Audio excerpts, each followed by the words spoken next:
जय श्री राम। आज हम JEE एडवांस 2020 पेपर 2 है फिजिक्स पार्ट का सेक्शन 3 का क्वेश्चन नंबर 18 नंबर का क्वेश्चन देखेंगे। प्रश्न नंबर 18 है। क्वेश्चन हम सबसे पहले उसको पढ़ लेते हैं कि है क्या। A container with 1 kg of water in it is kept in sunlight which causes the water to get warmer than the surroundings.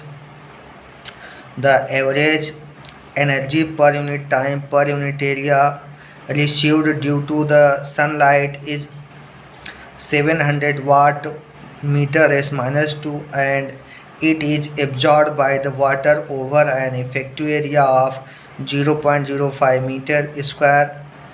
Assuming that heat loss from the water to surrounding is governed by the Newton's law of cooling, the difference in centigrade in the temperature of water and the surroundings after a long time will be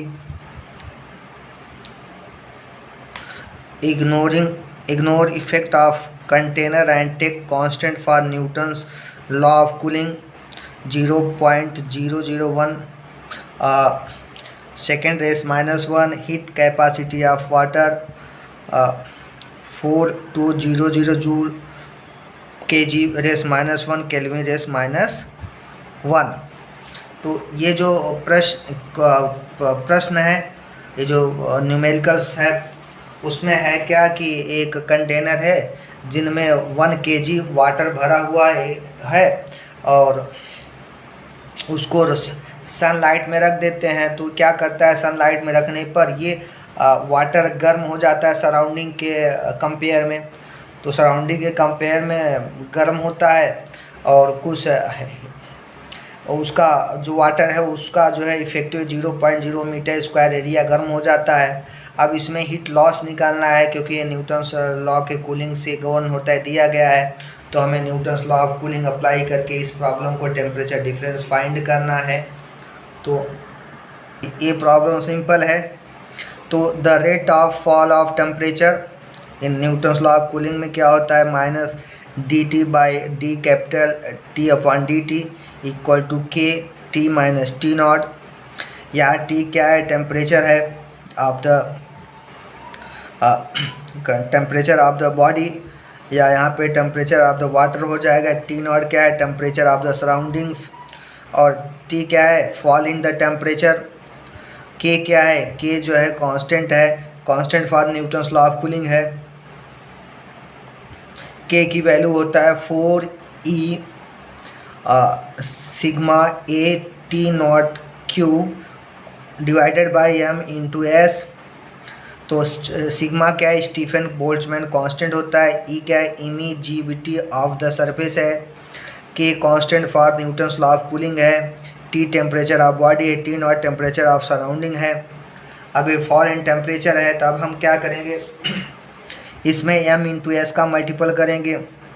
yes specific heat of water है, m क्या है, mass of the water है। तो दोनों side में इसमें multiple करेंगे तो ये हो गया माइनस। नेगेटिव साइन ये है कि टेम्परेचर डिक्रीज हो रहा है, टेम्परेचर इज डिक्रीजिंग देयरफॉर, इसलिए हम नेगेटिव साइन लेते हैं। Minus m s d capital T of D T equal to m s k t minus T nought. तो m s डी टी क्या होगा, ये अपना बनता है एनर्जी। तो D Q by D T heat energy, D Q by D T equal to m s k t minus T nought. m s अब so m s minus m s D T का multiple करोगे दोनों side में, m s k t minus T nought. तो ये M S into T या delta T capital T है। तो ये होता है हीट एनर्जी या heat energy radiation energy radiated, loss in energy भी होता है। तो ये हो गया minus D Q by D T equal to M S K T minus T nought. तो हम देखो ये जो है अपना यहाँ पे Q की वैल्यू क्या होगा, Q equal to M S into temperature हो जाएगा, और एम एस क्या हीट कैपेसिटी होता है, और D Q by D T क्या है, rate of thermal energy loss from the body due to radiation and convection. Radiation और कन्वेक्शन के द्वारा जो एनर्जी लॉस होता है वो है D Q by D T. Q क्या है, हीट एनर्जी है। अब देखिए energy received per unit energy of energy पर सेकेंड है, मतलब कि D Q divided by A into D T, इसकी वैल्यू है 700 ओमेगा पर मीटर, डब्ल्यू पर मीटर स्क्वायर, वाट पर मीटर स्क्वायर है, पर मीटर स्क्वायर हो गया। तो D Q by D T की वैल्यू क्या है, 700 into surface area of the absorb surface area of water which is absorb the energy, तो 700 इंटू ए हो गया, तो 700 इंटू 0.05 हो गया, तो मल्टीपल करोगे 35 आ जाता है।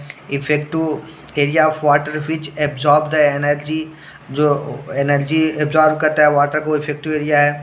So net rate of loss of thermal energy due to convection and radiation, मतलब दोनों हीट का रेडिएशन दोनों से होता है, रेडिएशन से भी होता है और कन्वेक्शन से भी होता है। तो नेट लॉस क्या होगा, minus D Q by D T equal to 35 watt हो गया। यहाँ पे हम निगेटिव सिंबल ले लिए क्योंकि ये loss of the energy loss हो रहा है, इसलिए we take the negative symbol लेते हैं।